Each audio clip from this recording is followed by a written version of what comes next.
Assalamualaikum warahmatullahi wabarakatuh. Saya Devi. Saya ingin menjabarkan di modul pertemuan 5 ini tentang pemerintahan terkomputerisasi. Yang pertama, komputer dalam pemerintahan. Pemerintah pada dasarnya adalah pelayan masyarakat yang selalu berupaya untuk meningkatkan kualitas pelayanannya dari waktu ke waktu. Pemerintah di negara maupun di dunia ini merupakan administrator data yang paling besar. Data merupakan salah satu bagian yang amat penting dalam administrasi pemerintahan. Lancarnya pelayanan amat tergantung dari kelengkapan data-data tersebut. Selanjutnya, berbagai jenis komputer digunakan untuk menunjang administrasi pemerintah. Berbagai jenis data seperti data kependudukan, data perdagangan, kesehatan, pegawai negeri, dan lain-lain.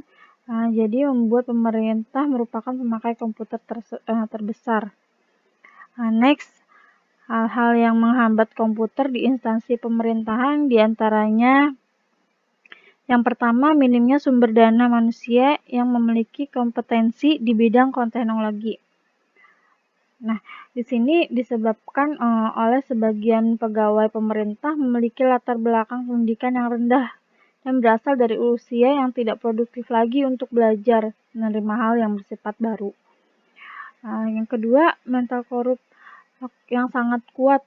Korup atau korupsi yang sangat kuat menjadikan masalah kerumitan birokrasi menjadi sebuah hal yang disengaja. Yang ketiga, belum meratanya pembangunan teknologi informasi khususnya di wilayah pedesaan dan kawasan luar Jawa, sehingga masih menyulitkan untuk menciptakan sistem yang terintegrasi secara menyeluruh antara instansi pemerintahan. Masih rendahnya pengguna komputer di kalangan masyarakat.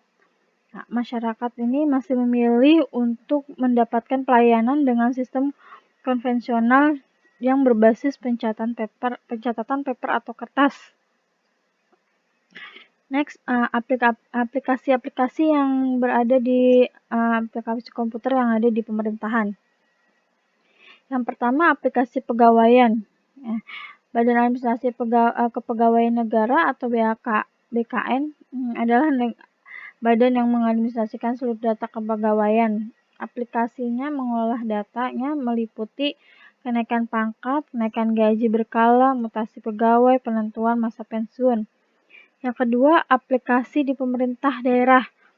Aplikasi komputer yang digunakan meliputi bidang kependudukan atau KTP, kepegawaian, tingkat daerah, pajak-pajak daerah, perumahan, dan lalu lintas. Yang ketiga, aplikasi surat tanda nomor berkendaraan atau kendaraan bermotor atau STNK.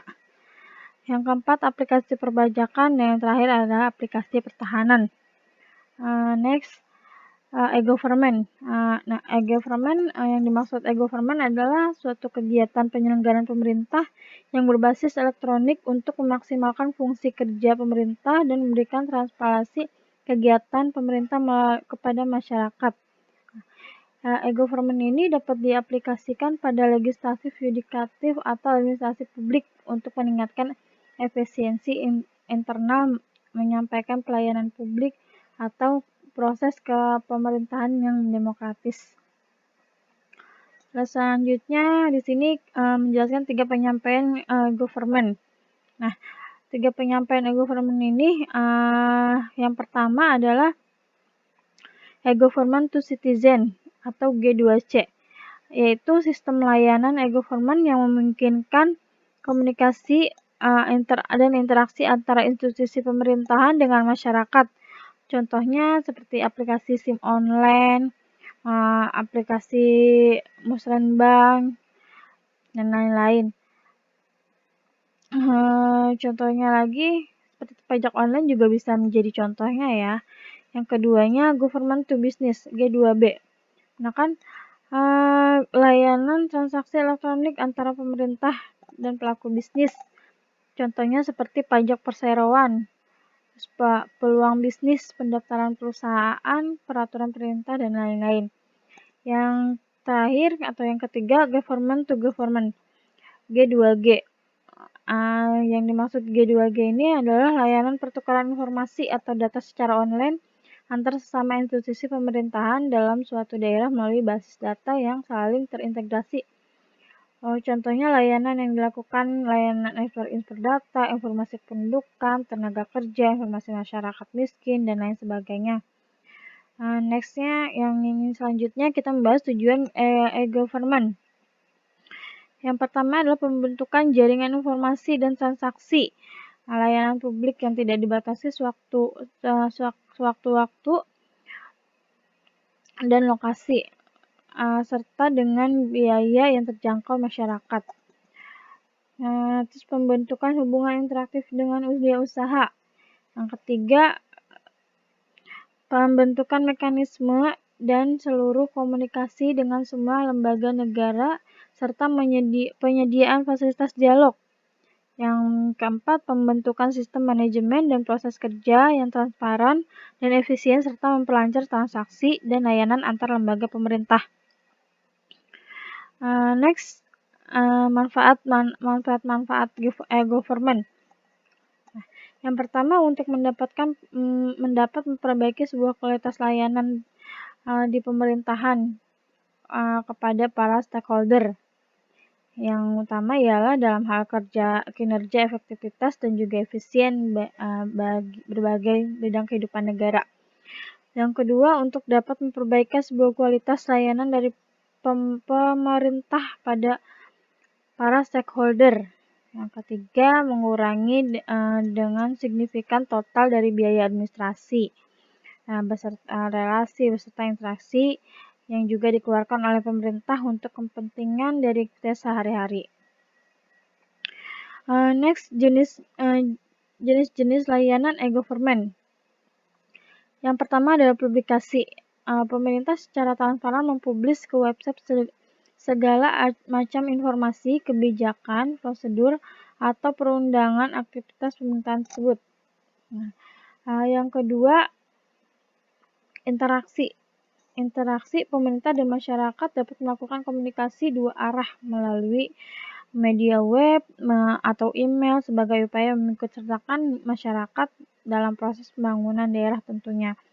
Yang ketiga, transaksi. Pemerintah mengikutsertakan masyarakat secara terbuka untuk bertransaksi dengan pemerintah seperti tender online. Jauh lagi, pemerintah dapat memfasilitasi masyarakat dengan investor untuk melakukan kegiatan e-bisnis. Next, kiat sukses e-government. Pertama adalah pemanfaatan ICT dalam proses penyelenggaraan pemerintah. Di sini ada beberapa poin, yaitu pemanfaatan penggunaan internet, penggunaan infrastruktur telematika, penggunaan aplikasi informasi, standar metadata, transaksi, dan pertukaran data elektronik, sistem dokumentasi elektronik, pembangunan basis data terintegrasi. Yang kedua, adanya 5 kategori ketersediaan, yaitu apa saja ketersediaannya, meliputi ketersediaan akses jaringan yang dapat dijangkau oleh semua lapisan masyarakat. Kedua, ketersediaan kepemimpinan pemerintah dan industri dalam mengusahakan e-government atau e-bisnis. Kekuatan hukum dalam melindungi hak intelektual, ketersediaan tenaga kerja yang mendukung e-bisnis, dan iklim e-bisnis itu sendiri. Next lagi, perubahan paradigma komputer dalam pemerintah. ICT hanyalah sebatas tool, namun yang terpenting dari e-government adalah perubahan paradigma dari government centric menuju customer centric, sehingga layanan yang diberikan sesuai dengan apa yang menjadi kebutuhan oleh masyarakat. Next, hambatan dan tantangan dalam e-government. Yang pertama, hambatannya adalah masalah pendanaan. Sudah tersedia dana tapi belum tahu bagaimana cara memanfaatkannya. Terus, sudah tersedia dana, perencanaan penggunaannya masih semrawut. Dana yang sudah dikeluarkan tidak tepat sasaran. Alokasi dana kurang proporsional, perlu metode untuk dana. Hambatan kedua adalah infrastruktur fisik dan non-fisik. Secara fisik, perangkat hardware, jaringan telekomunikasi, fasilitas IT, dan lainnya.